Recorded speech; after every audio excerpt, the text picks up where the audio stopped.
You are interested in the unknown, the mysterious, the unexplainable. That is why you are here.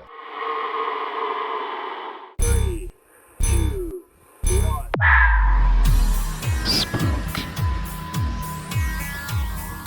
We are gathered here as advisors, as scientists. The kind of place we expect a ghost to like to wander around. Hey, we all know that we're gonna die, baby. I'll help you. I'm something of a witch.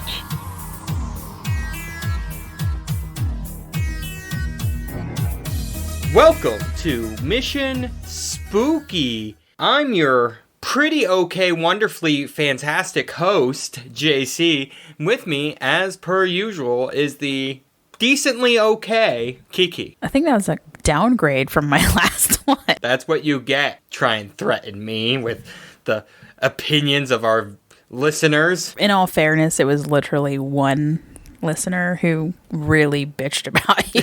So. And it's funny because it wasn't even your husband. It wasn't. It was like one of my best friends. You know. Yeah. I'll say her name and then I know she'll appreciate it. But I'm going to say both their names. So get ready, lady and gentlemen. Jack and Lee, who immediately texted and called me and were like, "Who is this JC? That's it. We're coming up there to Pennsylvania and we're going to kick his ass. How dare he talk about you in that fashion?" I welcome the challenge. Just once again, note, I have a machete and 2 swords in my car at all times, and I welcome the challenge. But also, thank you for listening, and you're a wonderful person. You're so great just for listening and then giving us your feedback, which we appreciate, whether or not I decide to listen to it. Because I'm going to keep putting her down. Because truly, it's the only way I feel good about myself, since I do so little for this podcast. It's impressive. It works. We're a good team. All right, so before we get started on today's topic, a little bit of business. Forget That We'll be playing on December 21st at the Crossroads at 78 North Avenue in Garwood, New Jersey. And they're going to start playing, I think, around 7 p.m. So head over and enjoy. And my understanding is I've not been to the Crossroads, but apparently they have an awesome Cajun menu. All right, listen. This podcast today is extremely serious. She's doing her best, guys. Once again, I know so little of what's going to be talked about in this. So, the fact that Kiki's already laughing, and I might have to try and be the reasonable person and the one that reins her in, This is going to be a scary episode. Okay. You okay over there? No, I'm not. I seriously am not sure if I'm going to be able to read any of this with a straight face. I can't, guys. Okay, so first, we're going to tell you about the Yule Log, which is a heathen tradition, and this part is very serious. So I'm going to get that part out first. The idea was to have a log that you brought in all night during the longest night of the year, winter solstice, to symbolize the life lasting even through a time of great darkness.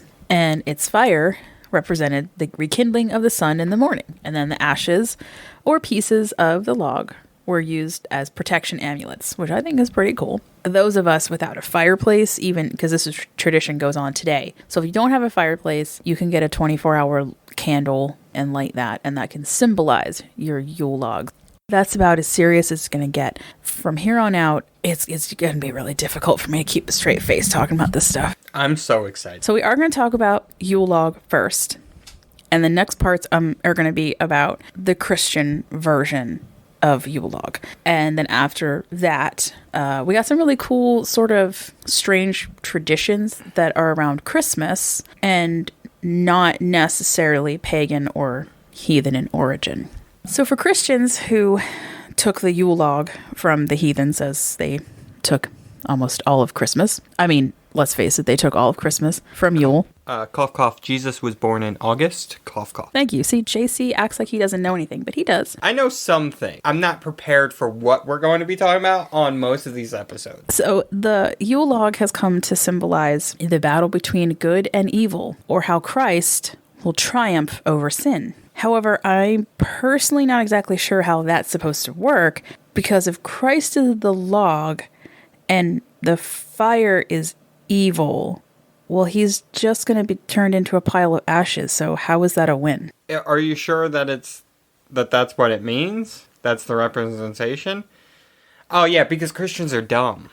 And Okay. unless the let's fire, not go that far. Let's not go that. They're not dumb. It's just a very Christian mythology is dumb. It's a very strange interpretation of. And hey, you know what? If you're a Christian, you're listening, and that's not correct. That is kind of what we grew up with. And like I said, I was raised Catholic, so. This stuff that I'm about to talk about, this is still in my purview. No, we're not here to necessarily offend people. We're just going to talk about your religion in a maybe upsetting and offensive way. Let's say if you're not on board with this, maybe check out now. No. Don't. We're going to try and be nice. But you might take this as kind of what might be considered offensive, because we're going to talk about your religion as though it's a mythology, and I'm not going to give it any more respect or anything than I would Kiki's quote-unquote religions. That's from JC, the atheist. That's cool. Agnostic atheist.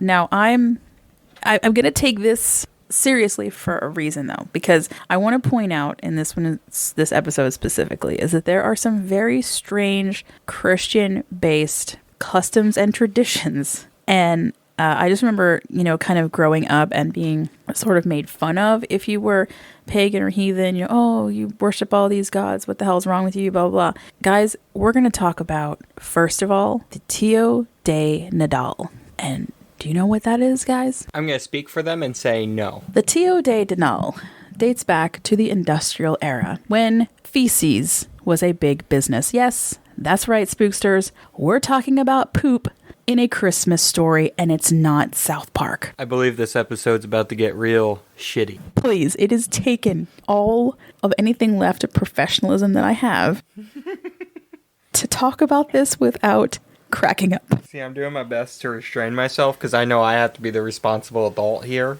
so that I can reel you in, because you've been just laughing over the last 8 days. When I was writing this episode, it was about 2:00 in the morning, and my child was sleeping next to me. And I woke him up because I was laughing hysterically. My husband was like, "What the hell is wrong with you?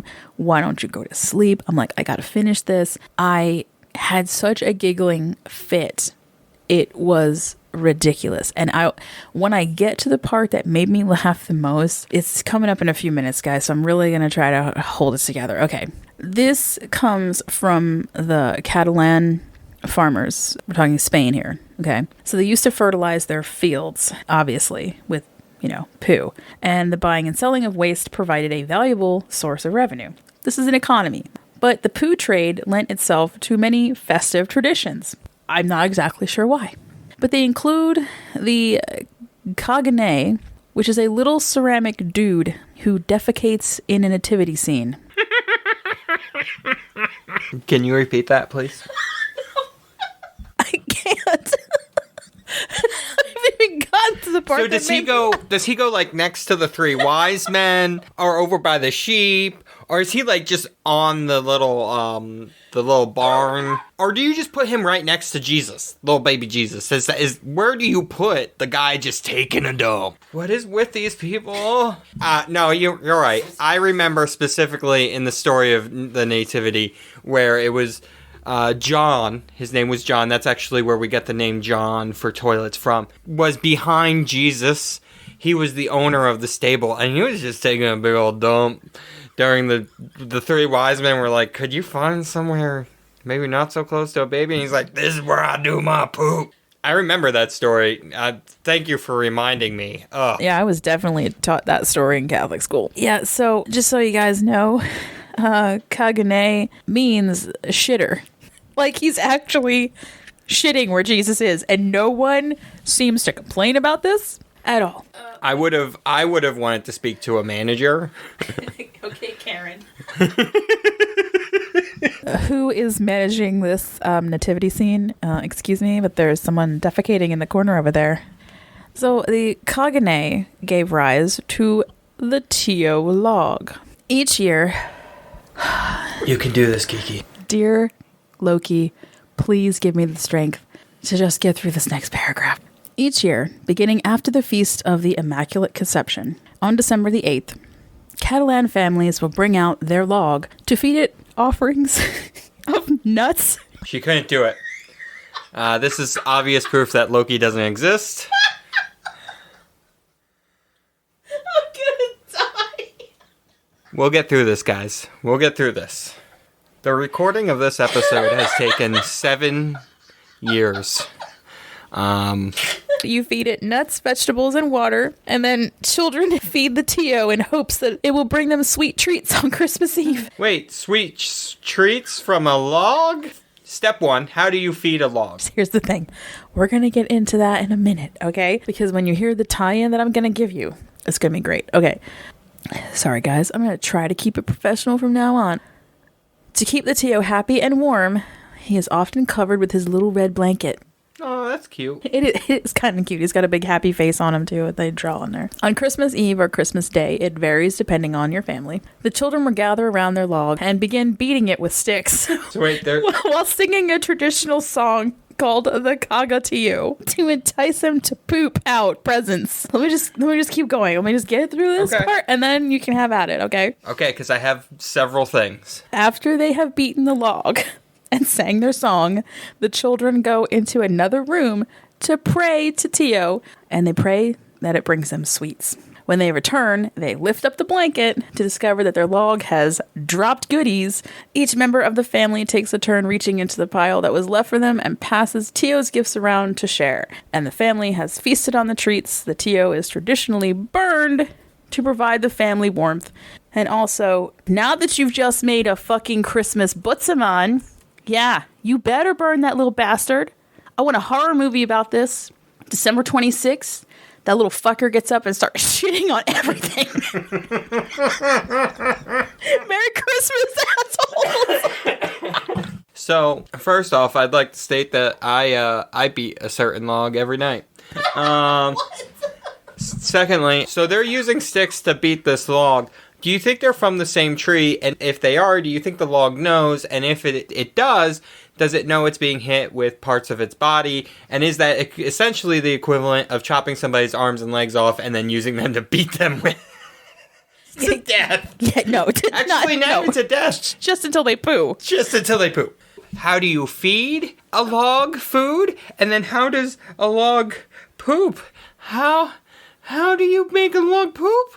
And how does hitting the log make it poop? Obviously, there are far too many questions that need to be resolved. I have a fourth question. What crazy uncle created this? Because this is just like some weird uncle that like, oh, you guys only invite me down twice a year.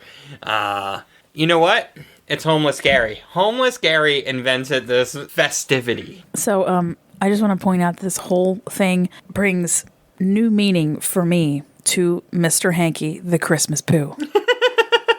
Oh, I wonder if it's from this. Yeah. See, I'm sorry, as a watcher of South Park, it never, ever occurred to me to actually look up and see if they'd taken this idea from somewhere else. And lo and behold, here we are. Because Catalan is not the only European community to have fecal Christmas traditions. Oh no, France, Naples, Murcia, Portugal, they all have the figurine. And then my favorite, because the Germans don't mess around. The Hinterlader, also known as the breech loader. Okay. They did wear breeches, and he just loaded them up with something. Oddly enough, a breech loader is also a type of gun. Interesting. Outside the obvious potty humor, the pooping figure may be an allusion to a Spanish proverb, dung is no saint, and where it falls, it works miracles. It could also symbolize the equality of all people because Everybody poop. everybody poops, unless you're an android, and then you must be destroyed. Well, how do we go from poop to anti-robot speech? Because I'm pro-robot. Bad lip reading. What? Bad lip reading on YouTube. I don't understand. Just look up bad lip reading on YouTube. They took a song from the Black Eyed Peas and made another song out of the video, and it's called Everybody Poops Unless You're an Android. Oh, okay. Very funny shit. All right, on to something less hysterical. The Christmas Pickle. Oh, I know this one. I was just going to ask you, do you know about the Christmas Pickle? What do you know? I know that the first person that finds the Christmas pickle gets money. And I also know I've never won. Oh, poor JC. So we do the Christmas Pickle as well, but we have multiple ones, and then whoever finds the first one gets like 5 lottery tickets, like scratch-off tickets. Whoever finds the second one gets 4, and then it goes down, and whoever's last only gets 1. That way, everybody gets something, you know? And that's just my mom being like super sweet. She doesn't want any of us kids to not get something. Your mom know? is a sweetheart. Can I suggest, what if the person that gets the 5th one and only gets 1 gets like the winning lottery ticket, and then, well, I got the least, I got the most. Well, it's kind of funny because one year it worked like that.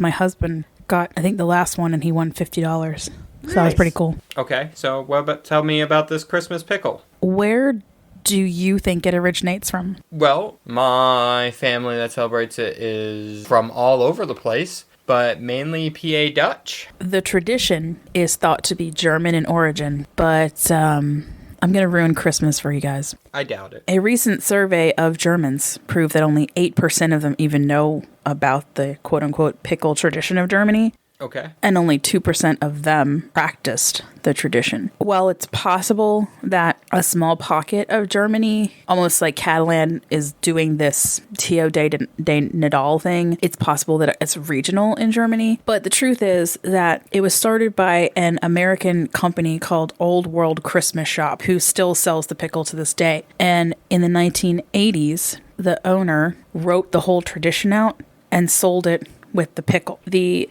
pickle itself probably came from molds that originated in the 1930s and were sold at Woolworth. And so technically it's a concocted tradition. Made up, okay. Yeah, because Americans will believe anything as long as you use the word tradition. True. And it's worked because for 37 years, this is still their top-selling ornament. And in 2017, they sold over 25,000 just the pickle ornament, which roughly translates to $175,000 worth of Christmas pickle. That's a lot of green. Get it? Because pickles are also green. Oh, shucks, JC. You're at it again. Okay, so another, I don't say weird, but just most people don't know about this one. I'm interested. You have my attention. This is a real one. It's the legend of the Christmas spider. Have you heard this one? No. You're about to. Well, tune me in.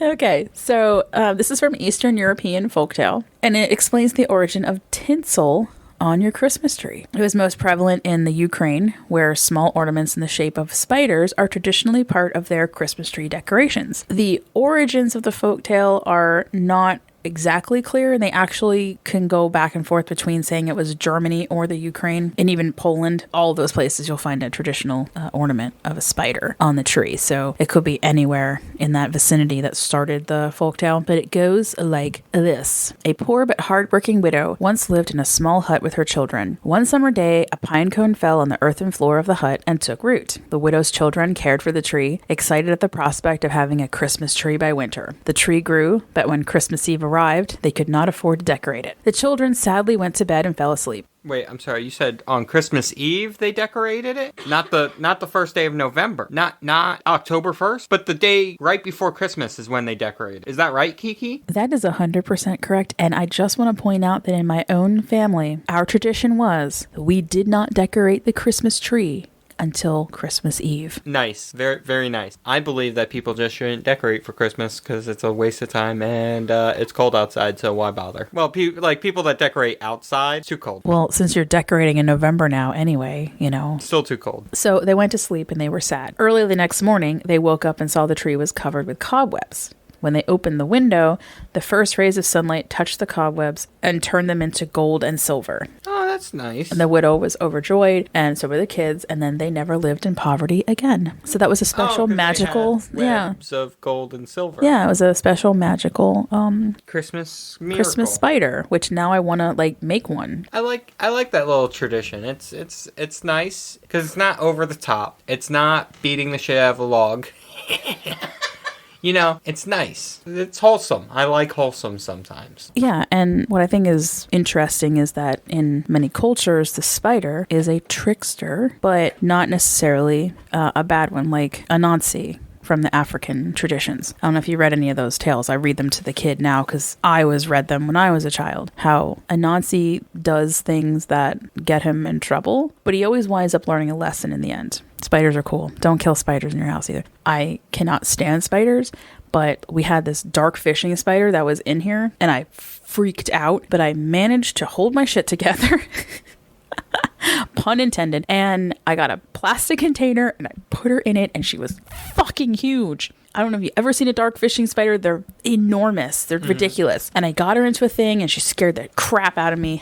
And then I put her outside and she was okay. It was terrifying. Absolutely. For me, it was terrifying. Yeah, I don't recommend killing spiders because they're living their best life. So I'm going to end our little European tales of weirdness on what I think is just a fantastic note, which is that Finland likes to have a Christmas sauna. Everybody just goes to the sauna on Christmas, clears their head, together as a family, resting and quietness, and who doesn't love a sauna? I mean, you say that now, but imagine seeing like your grandfather's just old naked body. See, that's where I'm at. Nope, I don't like this idea. They're not naked, JC. In my fantasy, in the sauna, they're naked. So, in everyone's reality, they should be naked. First of all, I just want to say that the photographs on the Finnish website showed only beautiful young families completely covered in, towels, etc. They were gorgeous. This is Finland. If we ever get anyone who listens in Finland, I just want to let you know that better not be a lie. Like, when I go to Finland, it's a marketing campaign. I want all of you to be just absolutely gorgeous. Okay, like that's what's in my head now. Is that everyone, just like Norway, everyone in Norway is gorgeous. No, everyone in Finland's gorgeous. Everyone in refuse to Iceland's believe it. gorgeous. They're better than Americans for sure because we are disgustingly beautiful people. They still have their uggos. Everywhere has their uggos. Everywhere has their squonks. Oh, nice.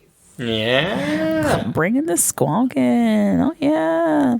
Okay, we're going to move on to Pennsylvania traditions. Ooh, that's where we are from. How cool. Appropriate. This is a good one.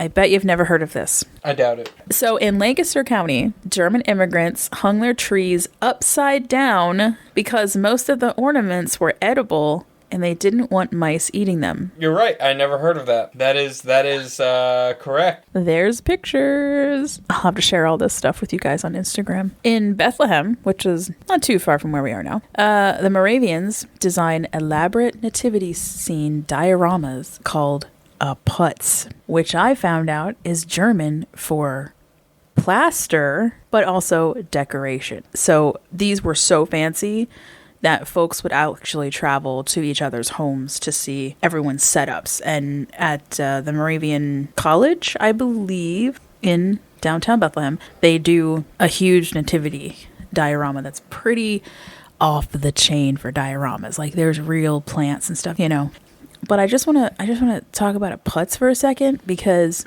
I saw it and the first thing I thought of was, oh, that guy's such a putz, right? Yeah, because you're a plaster head. And then I was like, what if when people say you get plastered because you're drunk, and then you're a putz. Oh, you're a drunk. Right? Like, wow, mind blown. Thank you, Moravians, for, letting me know what the hell that actually meant.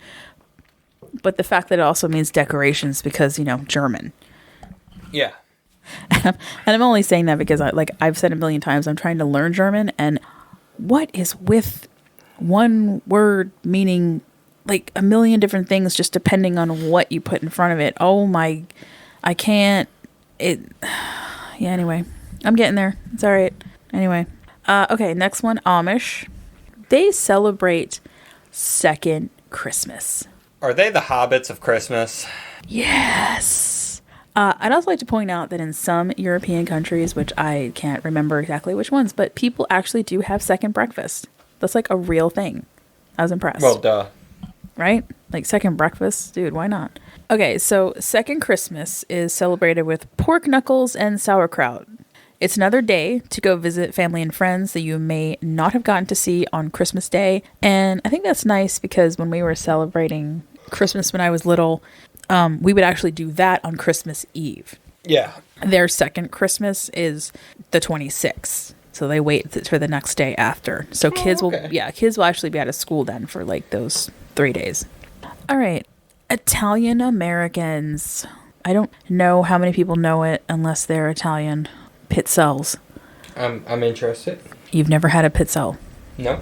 Oh, you're going to have them this year, buddy. Oh, I'm yeah. excited. It is a cookie.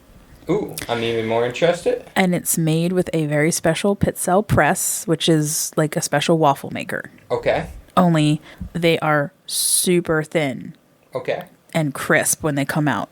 And they're flavored with anise, and they're great with coffee. And so to this day, like that's a huge deal for Italian Americans since my family is part Italian. My grandmother would make these things now. My mom makes them every single year, and everybody gets a bundle of pizzelles to take home, like Nice. every family member. This one, I'd heard about alongside the fishes on Christmas Eve, I think. Did you ever hear about that with the sacred fishes? There's some ridiculous amount of fishes that you're supposed to eat all at the same time. Nope, never heard of it. Okay, I actually kind of forgot that I was going to add that in here, but I'll mention it now because we're going to talk about oysters on Christmas Eve. Irish American tradition. I'm take it you never heard of this one either. Nope. Okay. I have heard of it, but it's not something that we do.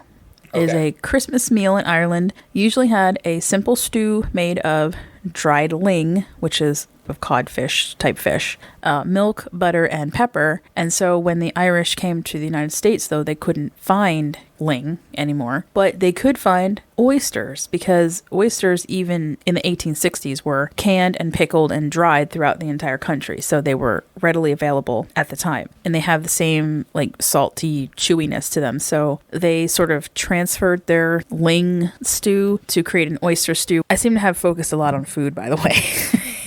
Food's important in a lot of traditions because food brings people together. Which is what, Enchanted Eats was based on, was the idea that we can all agree that we all need to eat, And now I'm going to talk about drinking, though. Ooh, one of my favorite activities. I mean, I don't drink that often. I don't have a problem. You have a problem. This is a coal country special.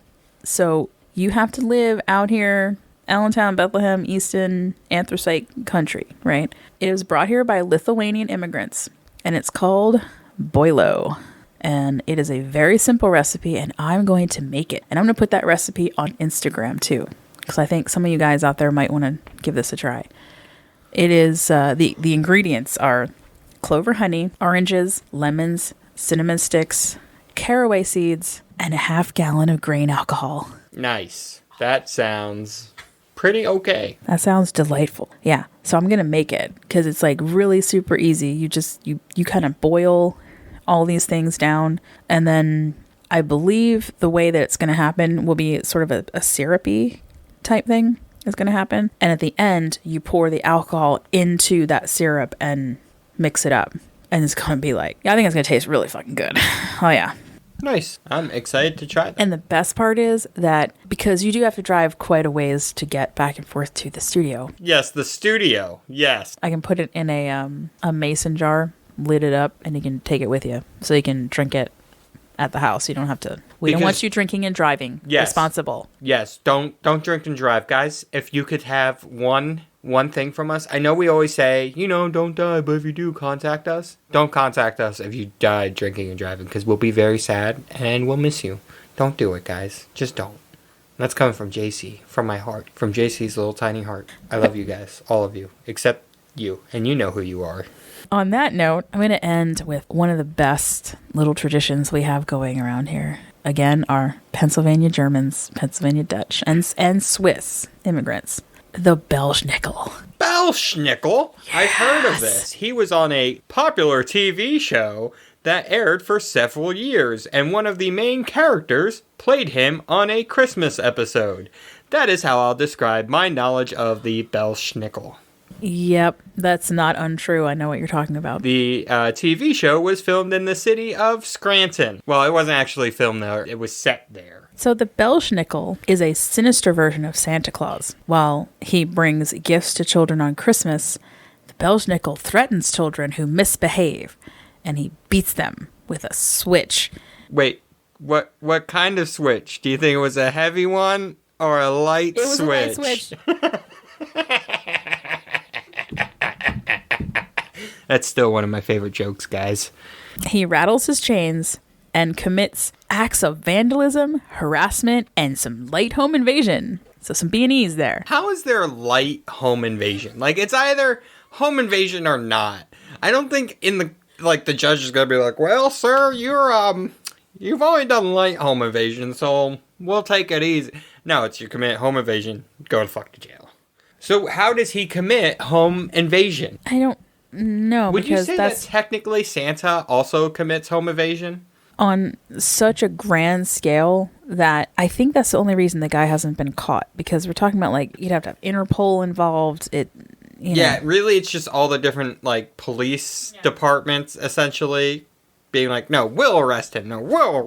And then the other problem I see with that is that he's not taking anything that isn't specifically left for him, and then he's leaving stuff behind. But here's my thing, though. He comes in and he takes the cookies and the milk that you left him, or whatever your tradition is, because there are... we didn't even talk about that, but maybe another time. So he comes in, he takes his cookies and his milk if he's American, and then what if he was leaving, like, I don't know, soiled underwear under your tree? You probably call the cops, right? But no, because he's leaving gifts for the kids, he's able to get away with this. White privilege, I'm telling you. So what you're saying is he commits home invasion. People are trying to bribe him. So he's accepting bribes, and then he's bribing people to not call the police on him.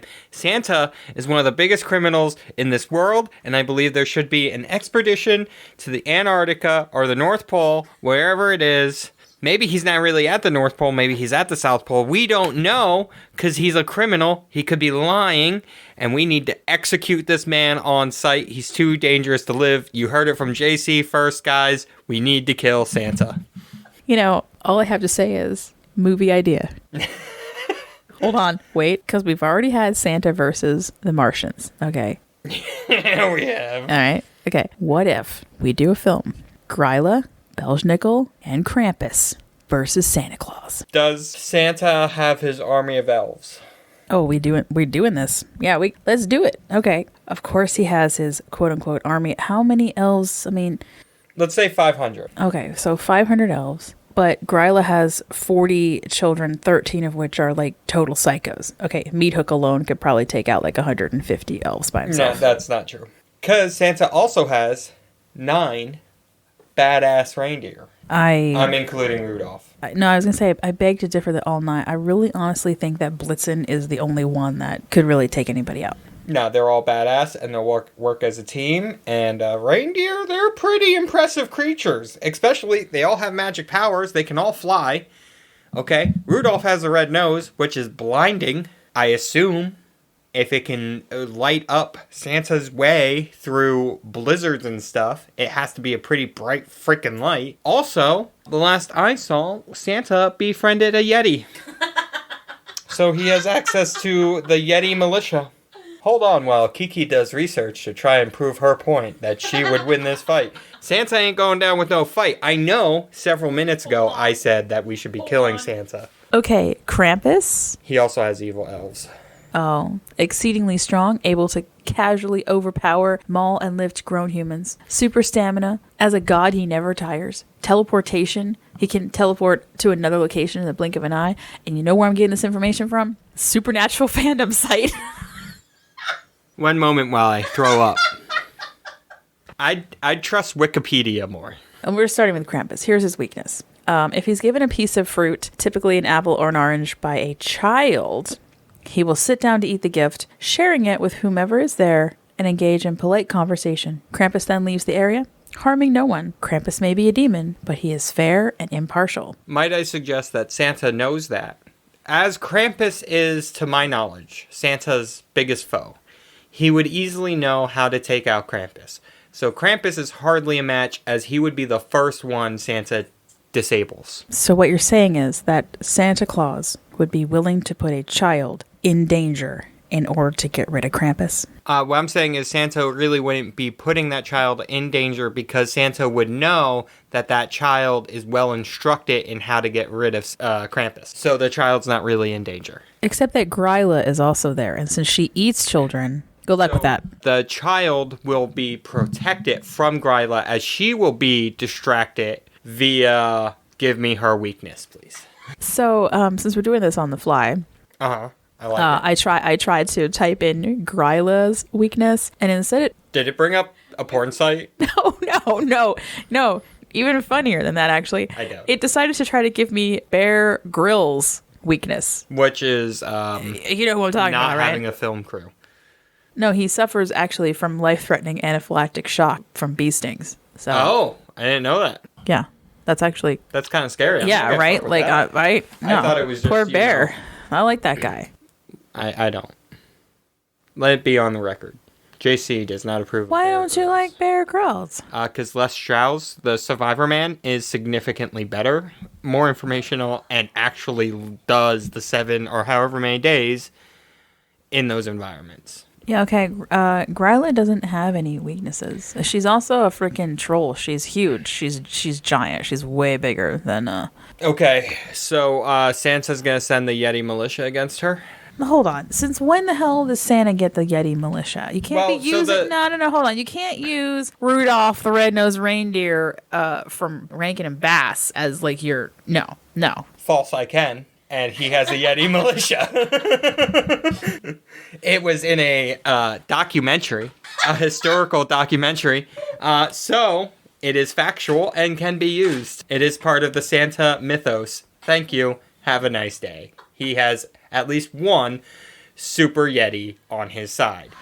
That Super Yeti is going to call together the other Yetis, and there will be a Yeti militia ready to defend Santa Claus. It's gonna be Yetigeddon.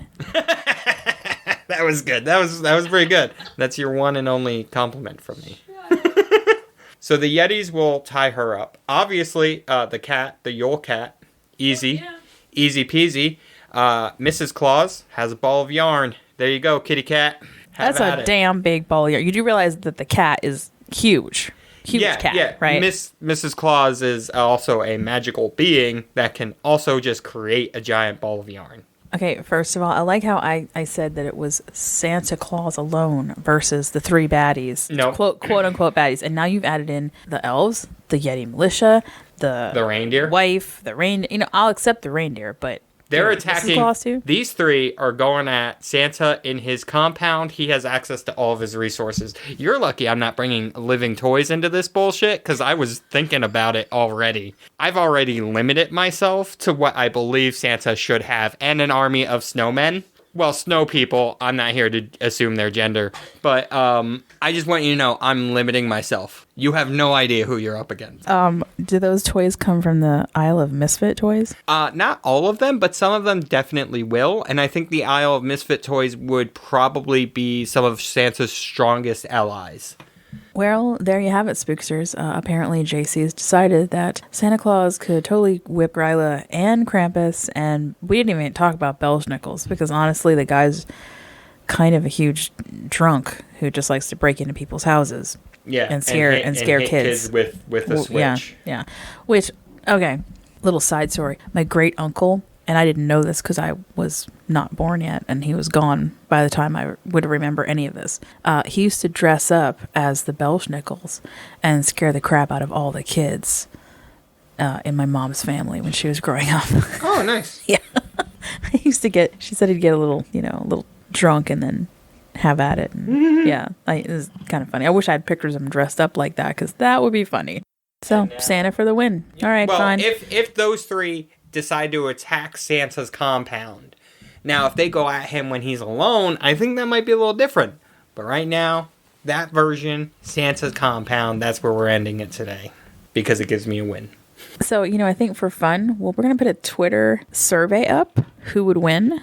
in the battle. We'll put, Gryla, Krampus, and Belschnickles. The Alliance. And the Alliance, and then we'll put Santa and his compound, and then we'll see what the spookster thinks too. We'll see if we come to the same conclusion. Yeah, that the compound is victorious.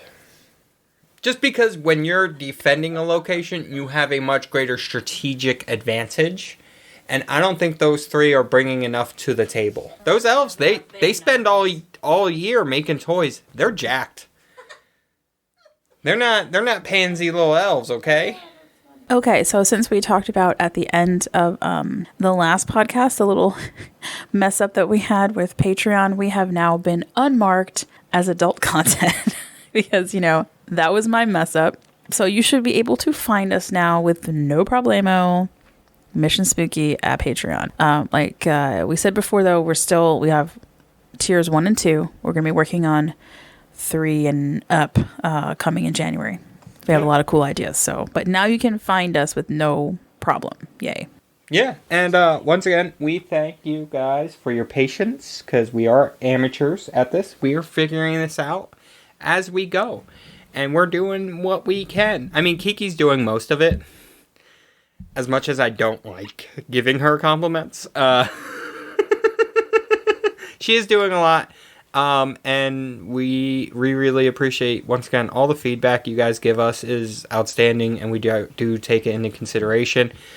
We're trying to format our episodes a little differently from the feedback you guys gave us. There's definitely been a few very positive criticisms, which is great. And that's what we're looking for. Don't just say, you guys suck, but give us, why do we suck? Let us know. I mean, we don't, and we all know it, because we're fantastic. And once again, if you can go to iTunes, give us a review, listen to us on all the things, share us. We love you guys, and we hope that you appreciate the content that we put out there because we appreciate you guys listening to it. And just the podcast community in general is amazing. Again, it's been so awesome. Like this time of year, everybody's trying to help each other. It's fantastic. Nobody's like, oh, we're so much better than everybody else. What I think is really cool is there's a ton of people doing kind of what JC and I do, but we're all just slightly different from each other. That there's tons of content, and I'm finding that with my own playlist, finding new people to listen to. That's kind of neat that we're all like, hey, it doesn't matter that there's 2,000 crime people right now because they're all good. There's all information. I'm learning stuff from every silly. Somebody could tell me about Jack the Ripper 4,000 times. I don't care because I'm going to listen to it because there's little pieces of information that some people haven't picked up on along the way, or there's a different take from a different person. So, yeah, it's really cool. We love it. Also, I want to, and I didn't talk to Kiki about this, but I want to throw this out there that if you guys have spooky stories, if you have things in your life that are going on that you would like advice on how to deal with that are in the spooky section of your life, hit us up and we'll research it and we'll give you our honest and hopefully helpful advice because we're here to help and educate and punch ghosts in the face. I'm not punching ghosts in the face. Well, that makes one of us. Just me. Look, if that ghost is throwing my dishes on the floor, right? He's breaking my dishes. He's getting punched in the face. That's how it goes. He's not paying rent. He's not helping with the bills, And he thinks he can come in and slam my doors. No. That guy's getting punched right in the face. Thank you very much. I would have one addendum to that, which is not that we wouldn't be interested in hearing people from all over the country or even in other countries' stories. It'd be really cool to get some stories specific to Bucks County, Lehigh County, this area, especially places that if JC and I we have a huge list of places to talk about. There are so many haunted places around here. It'd be really cool if one of those stories winds up matching up with something that we're actually going to be talking about in the future anyway. Funny story. Just ran into somebody completely by chance that had an awesome story to talk about a haunted inn that is on our list for January. So we're going to be talking about that. And she was more than happy to sit down with me and tell me her whole entire story of what had happened to her. One story in particular, she had tons of them, and we still are thinking about interviewing her separately too. But the one story was really compelling. And anyway. Your experience is entertaining and interesting enough to be on the pod. Look, we always love ghost stories and stuff, but most ghost stories, once again, are like the one I had in my basement, where it's just, oh, I heard a weird noise. Well, that's not going to fill an episode. So it's not that we don't appreciate it, and it's not that we don't want to hear it, but we also have to think of content. However, speaking of that. Oh, yeah? If I might put up on Instagram and Twitter together, hey, have you had an experience with blank? Have you ever had this happen? That's a good idea. Right, because then we could do like a whole podcast of just people's experiences. That might be really cool. I like that idea. That. That's a good idea. Good job. And that, ladies and gentlemen, is why I'm the producer and editor of the show.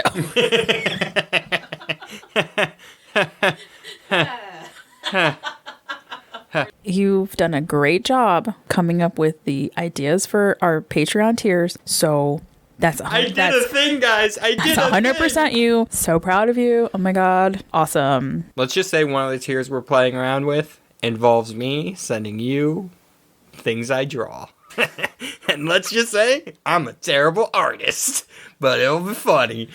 I actually love that. That's gonna be really me cute. too. Especially because it's on a higher tier than your thing. Yeah, you're gonna get a professional like piece of artwork from me, but you'll get like a Garbage. You'll get absolute garbage from JC for more money. I can't wait. It's gonna be so great. I love it. He's rolling his eyes like I really am. I love it. I love it. Okay, so follow us on Patreon now, Instagram, Twitter. Biggest announcement is that we will have a Facebook page available on December 19th. December 19th will be the official release date for our Facebook page that is going to be run by the magnificent JC. Thank you. I am pretty magnificent. I appreciate it. And I'm going to run it with an iron fist. There will be no mercy. But that should be in like 2 days, guys. So this comes out Tuesday. So by Thursday, it will be there sometime on Thursday. All right, guys. Well, that's a wrap on interesting and crazy, weird Christmas stories from around the world and Pennsylvania. As always, stay spooky and don't die. But if you do, contact us. I would like, if you die during like a shipwreck, do the message in the bottle and just throw it in the water, and we'll get it when we go to the beach.